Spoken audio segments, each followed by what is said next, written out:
Muy buenas tardes. En el día de hoy, el Pleno de la Corte Suprema ha revisado los proyectos que se han solicitado respecto de dos proyectos.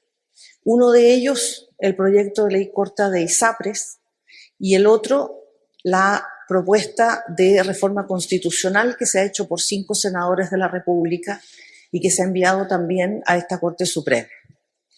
Voy a partir por mencionar lo que se va a informar, porque el informe va a llegar, por supuesto, al organismo correspondiente en materia del proyecto de reforma constitucional que ha sido propuesto por 5 senadores. En esta materia, la consulta nos ha llegado por la vía del artículo 105 del reglamento del Senado, en la forma que revisten consultas generales que hacen los senadores a distintas entidades. En consecuencia, revisado el texto tanto de la consulta como del proyecto, lo que se ha concluido hoy por el Pleno es que se trata de una consulta en una materia que no cabe dentro de las competencias del Poder Judicial.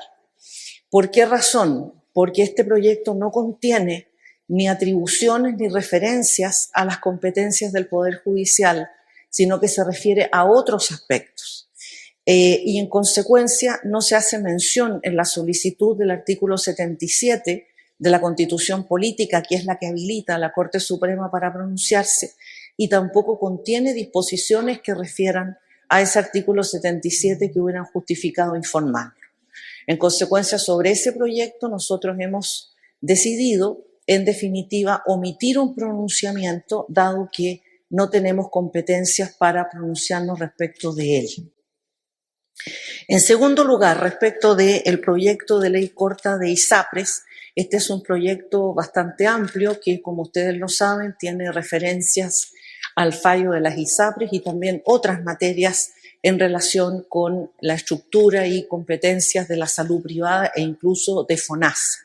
Sobre lo particular, esta consulta sí ha llegado formalmente en virtud del artículo 77 y, en consecuencia, la Corte Suprema ha decidido solamente informar lo relativo al artículo 9 de este proyecto, que alude a las competencias del Poder Judicial y a las atribuciones que se da a los tribunales de justicia. Y en esa materia hay un detalle más extenso.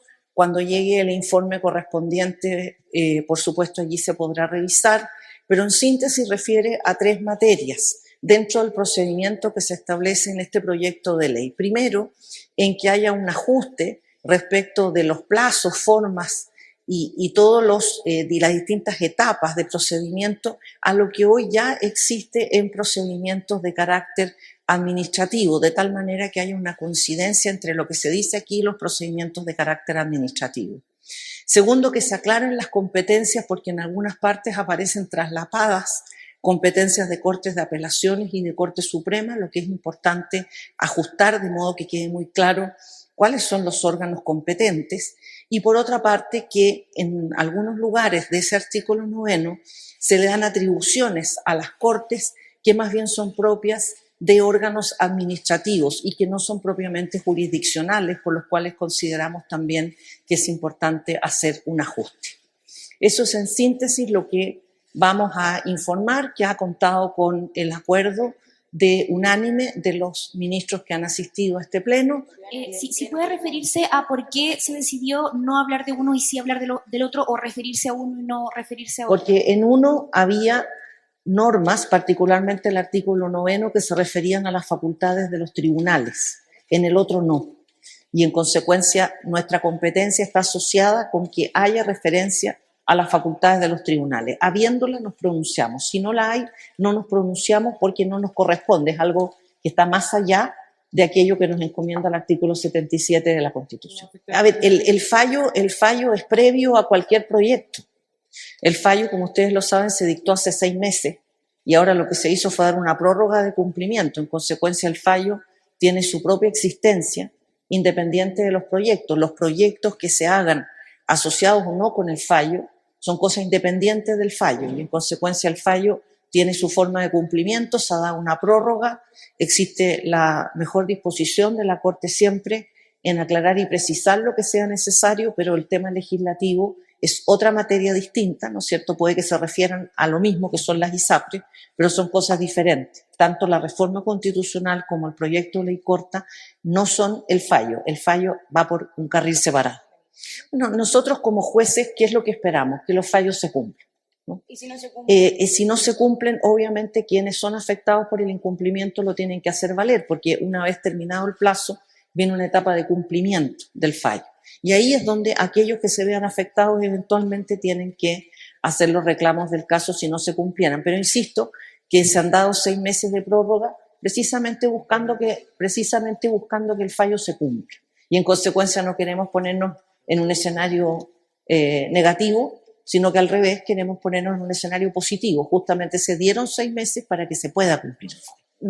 Aquí se produce lo que se llama el deshacimiento de los tribunales. Cuando la Corte Suprema termine, ¿no es cierto?, de dar plazo si es del caso o cualquier otro tema que vaya hasta antes del momento del cumplimiento, ya la Corte Suprema no tiene más que pronunciarse salvo que el tema vuelva por alguna vía recursiva. En ese momento son las Cortes de Apelaciones las que van resolviendo esa situación, pero es muy importante decir que eso va por cuerda separada de las leyes. Las leyes tomarán su tiempo en tramitarse, tendrán X destino, esa parte a nosotros no nos compete. Si no se cumple, van a partir, por decirlo, las Cortes de Apelaciones respecto, como digo, al fallo. O sea, por favor, separemos agua respecto del tema de los proyectos de ley porque son cosas distintas, ¿ah? Todos se refieren a lo mismo, pero son ámbitos diferentes.